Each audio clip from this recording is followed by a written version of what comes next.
أصدقائي، معكم الشيف الأكاديمي إيفا من إسبانيا. الترجمة والمونتاج والصوت لصديقتي أنخيلا من تركيا. أهلا وسهلا بكم على قناتنا. وصفتنا لهذا اليوم هي كودورنيسيس كون باتاتاس إي توميو، بمعنى طيور السمان مع البطاطا والزعتر.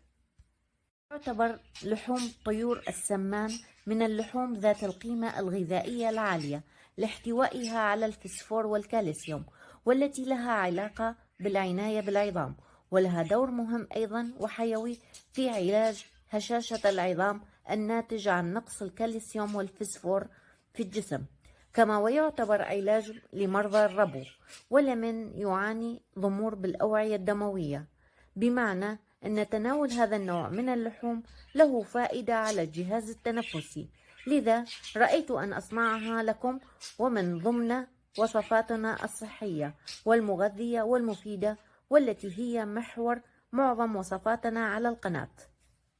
هكذا تبدو وصفتنا بعد أن أتممت إعدادها، لذيذة وشهية ومغذية ومفيدة لأبعد الحدود.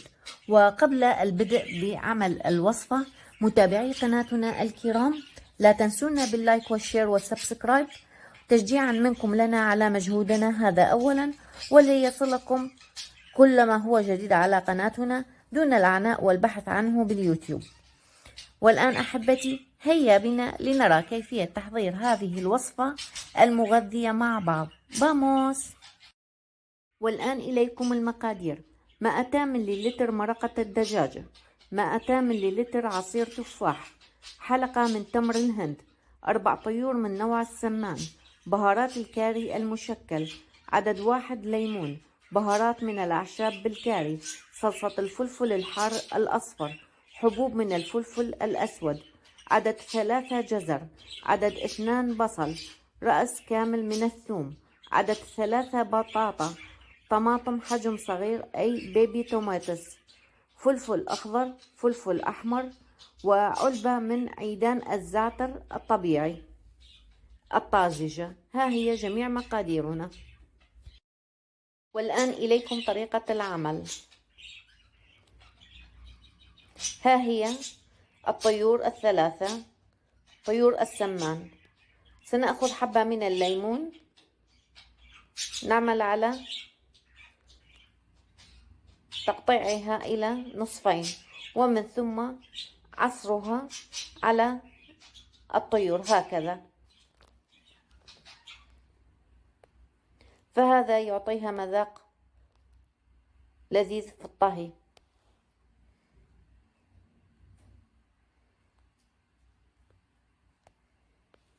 أرفع الحبوب، حبوب الليمون عن الطيور هكذا،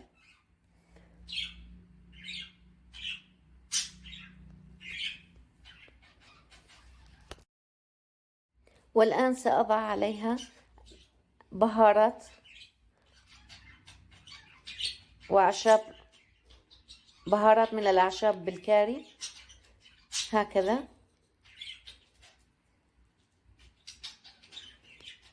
نحاول تتبيل الطيور بهذه البهارات.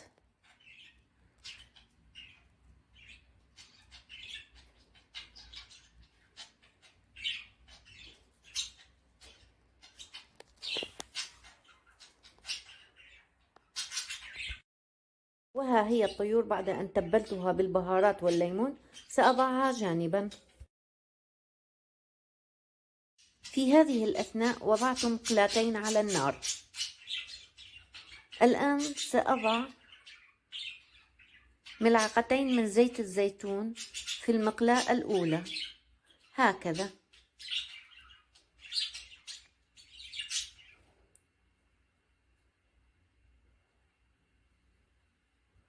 وكذلك ملعقتين من زيت الزيتون في المقلاة الثانية، وأتركهم حتى يسخن الزيت بداخلهم قليلا.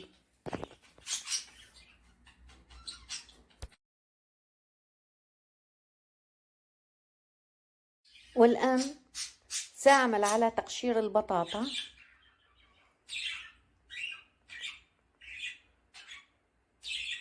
هذه هي الحبة الأولى.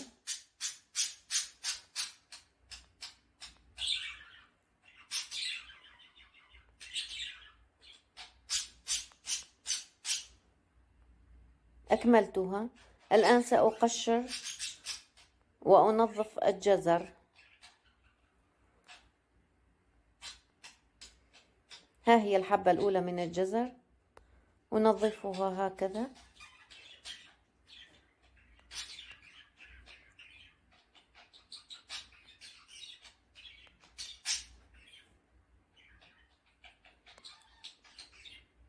وها هي الحبة الثانية.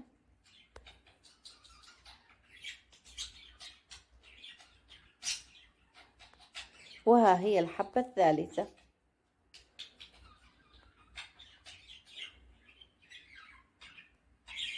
وحبات البطاطا والجزر بعد أن غسلتها الآن أبدأ بتقطيعها على شكل مكعبات هكذا، وبعد ذلك سأضعها في المقلاة الأولى مع زيت الزيتون الخاص بالطهي.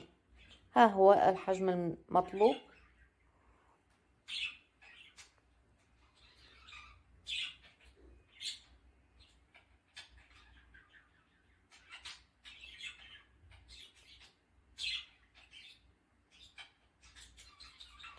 سأبدأ بتقطيع الحبة الثانية من البطاطا هكذا بنفس الطريقة الأولى.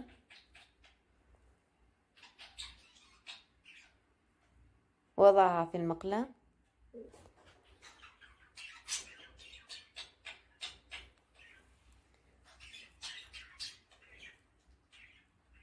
ومن ثم أبدأ بتقطيع الجزر على شكل حلقات سميكة بعض الشيء هكذا، وبعد ذلك أضعها بنفس المقلاة مع البطاطا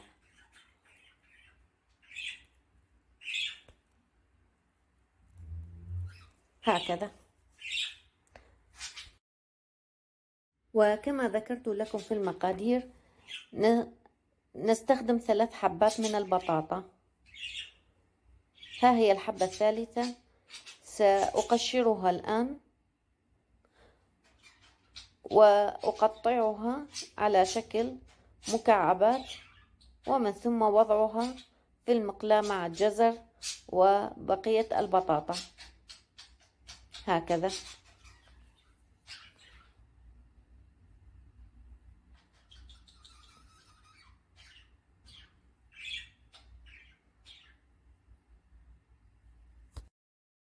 والآن سأعمل على تغطية المقلاة بالغطاء لتنضج البطاطا مع الجزر على نار هادئة.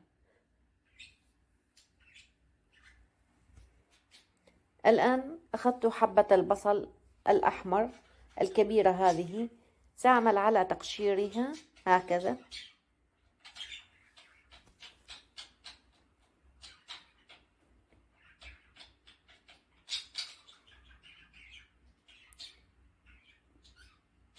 وبعد ذلك سأعمل على تقطيعها.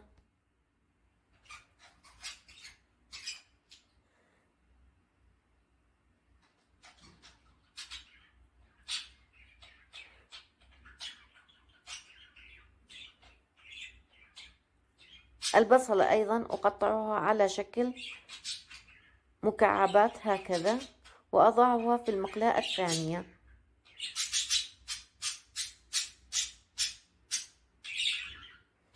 نأخذ حبة البصل البيضاء الثانية وبنفس الطريقة نعمل على تقشيرها ومن ثم تقطيعها ووضعها في المقلاة.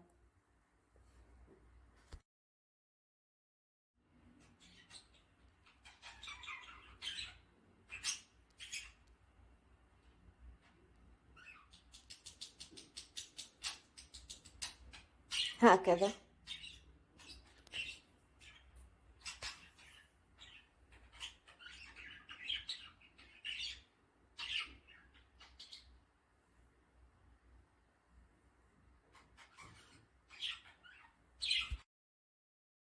والآن أخذت حبة الفلفل الأحمر بعد أن قطعت رأسها ونظفتها من البذور، سأعمل على تقطيعها على شكل حلقات هكذا خفيفة جدا، وبعد ذلك سأضعها في المقلاة الثانية مع البصل وزيت الزيتون.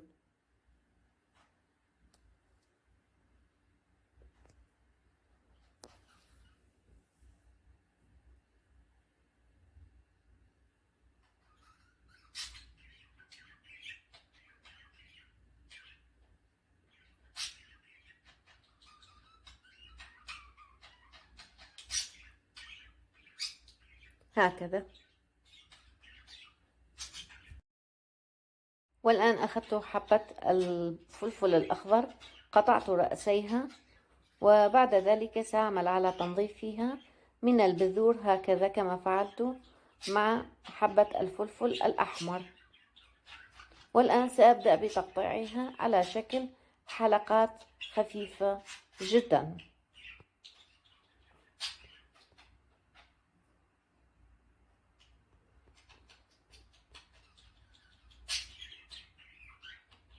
وأضعها فوق البصل والفلفل الأحمر في المقلاة الثانية وأستمر.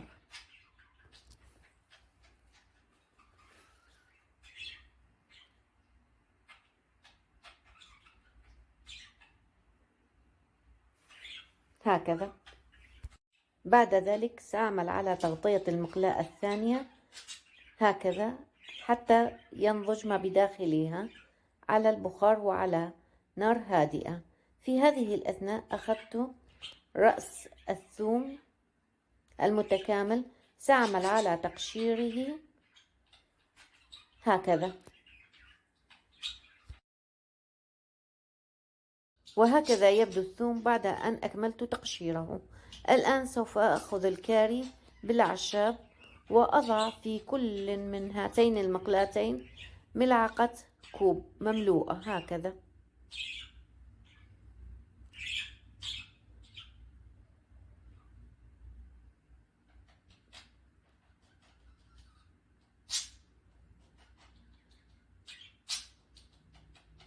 وأرجع الغطاء مرة ثانية إلى المقلاتين،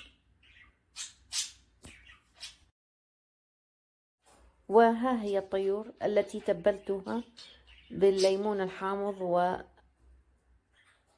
والأعشاب والكاري. ها أنا أضع لها الكاري بالأعشاب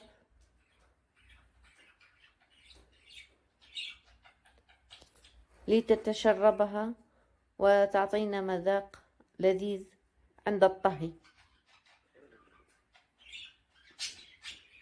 هذه الخطوة مهمة جدا في عملية طهي هكذا نوع من الطيور. نقلبهم هكذا.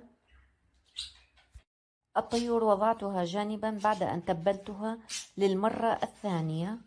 في هذه الأثناء أرفع الغطاء عن المقلاة الثانية وأقلب البصل مع الفلفل الأحمر والأخضر هكذا في المقلاة.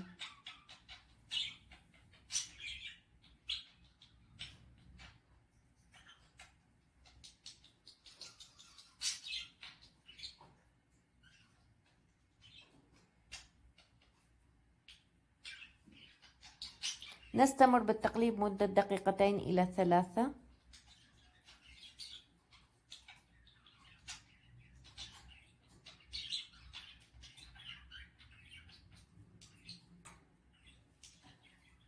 ونكرر العملية مع المقلاة الأولى أيضا. نرفع عنها الغطاء ونقلب الجزر مع البطاطا بزيت الزيتون هكذا، ومن ثم أرجع الغطاء كما فعلت مع المقلاة الثانية. والآن أخذت طبق البايركس الذي سأعد فيه وصفتنا لهذا اليوم، وضعته على قطعة خشبية هكذا،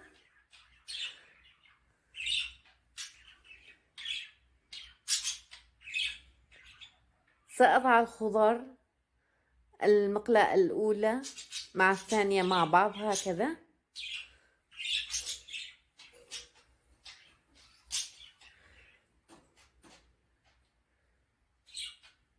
فكما تعلمون أن وصفتنا مغذية وصحية، بالإضافة إلى استخدامنا الطيور فنحن نستخدم الخضروات الطازجة في إعدادها.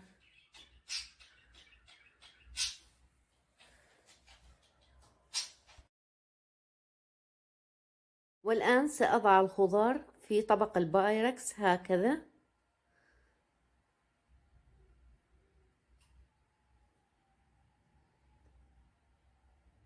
وبعد ذلك سأعمل على تسوية الخضار في الطبق، أي توزيعه بشكل متساوي تقريبا.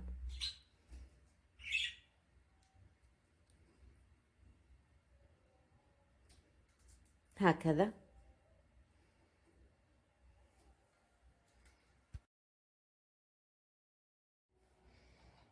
الآن سوف أرجع المقلاة على النار، وسأضع فيها رشة من زيت الزيتون هكذا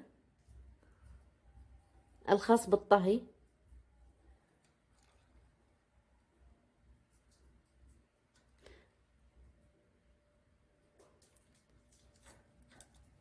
وسأضع الطيور في المقلاة.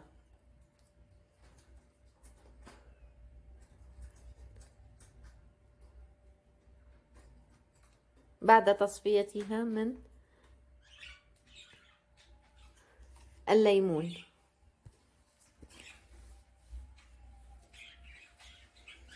وسأضع رشة ثانية فوق الطيور من زيت الزيتون الخاص بالطهي، وأضع الغطاء فوق المقلاة هكذا. ولكي لا تبرد الخضروات لدي سأعمل على تغليفها مؤقتا بالورق السيليفون. والآن أخذت هذه المقلاة العميقة بعض الشيء، وضعتها على النار، وسأضع فيها القليل من زيت الزيتون بمقدار ملعقتي طعام، وها هو الفلفل الأسود الذي يأتي على شكل حبوب هكذا غير مطحونة. هذا سأضع مقدار منها بما يعادل ملعقة كوب في الزيت، ومن ثم سأضع صلصة التمر هند، ها هي التي تم فيما سبق إعدادها في قناتنا. سأضع لكم رابط الحلقة في صندوق الوصف. أخذت منها ملعقة كوب ووضعتها في المقلاة مع زيت الزيتون والفلفل الأسود. الآن أعمل على تقليب الطيور في المقلاة هكذا لتنضج على الوجه الثاني، ومن ثم أعيد الغطاء إليها وأدعها تحت نار هادئة. والآن سأخذ ملعقة من صلصة الفلفل الحار هذه وأضعها في المقلاة مع الصلصة الأولى، صلصة التمر هند.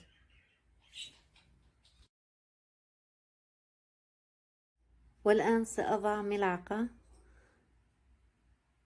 من صلصة الفلفل الأصفر،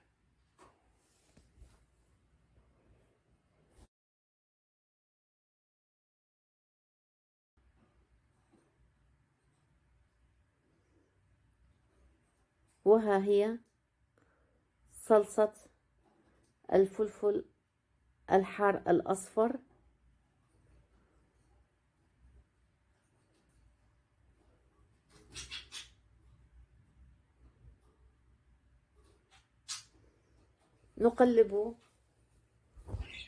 نقلبها مع بعضها البعض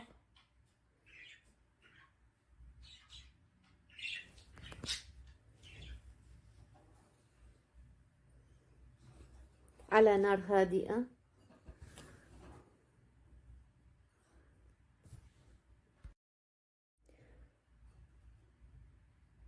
والآن سأضع فوقهم حبات أو فصوص الثوم المقشرة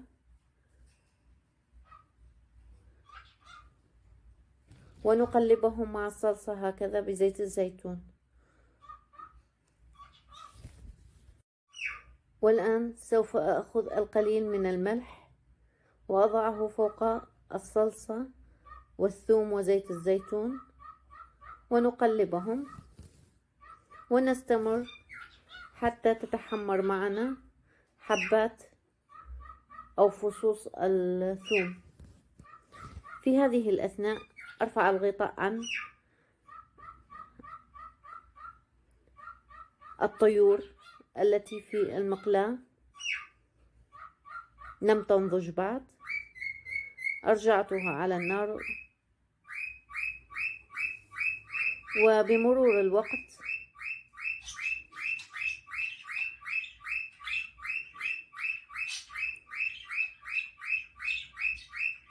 ها هو طبق البايركس بالخضار.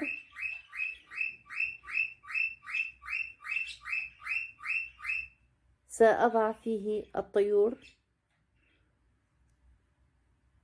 هكذا،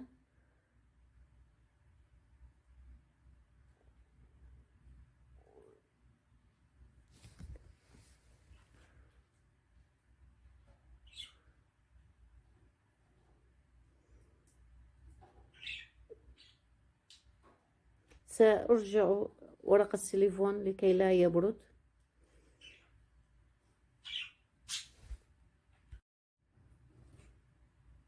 والآن سأضع 100 ملي لتر من عصير التفاح فوق الصلصة في المقلاة التي على النار. عصير التفاح هذا يعطيها طعما حامضي لذيذ جدا.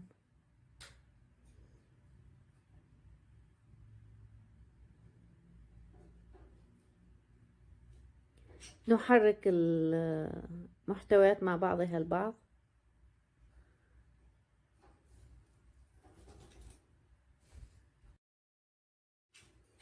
الآن سأضع 200 مليلتر من مرقة الدجاج الطبيعية على الصلصة وأحاول تحريكها على النار. عندما تبدأ بالغليان سوف أرفعها. وها هي حبات الطماطم الصغيرة، سأضعها في طبق البايركس هكذا.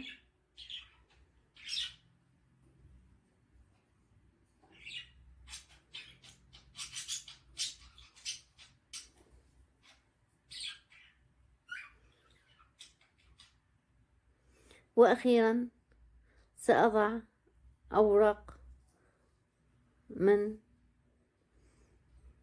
الزعتر، ها هي فوق الوصفة.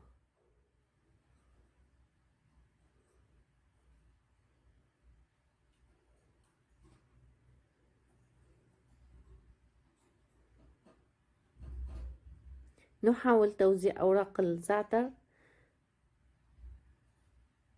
على كامل الوصفة بالوجه.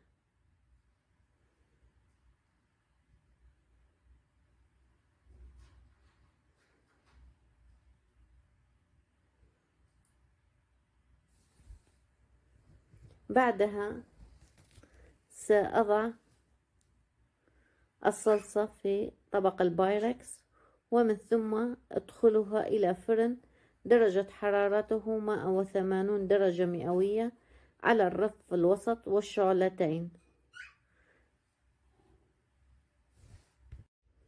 هكذا كما ترون أمامكم.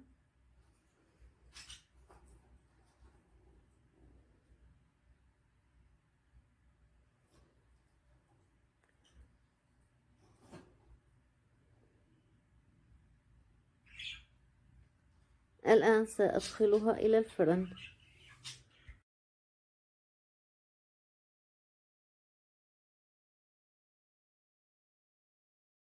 وهكذا تبدو وصفتنا بعد أن أخرجتها من الفرن، شهية ولذيذة ومغذية. بهذا تكون وصفتنا لهذا اليوم كودورنيتس كون باتاتاس اي توميو، أي طيور السمان مع البطاطا والزعتر، قد أصبحت جاهزة. بألف صحة وعافية. أحبتي، أتمنى أن تكون وصفتي لهذا اليوم قد نالت إعجابكم ورضاكم. جميع المقادير تجدونها في صندوق الوصف أسفل الفيديو.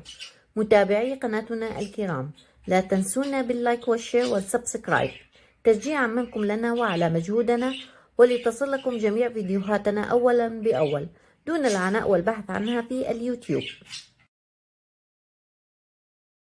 أي سؤال أو استفسار اكتبوه لنا في التعليقات وسيتم الرد عليكم بنفس اليوم.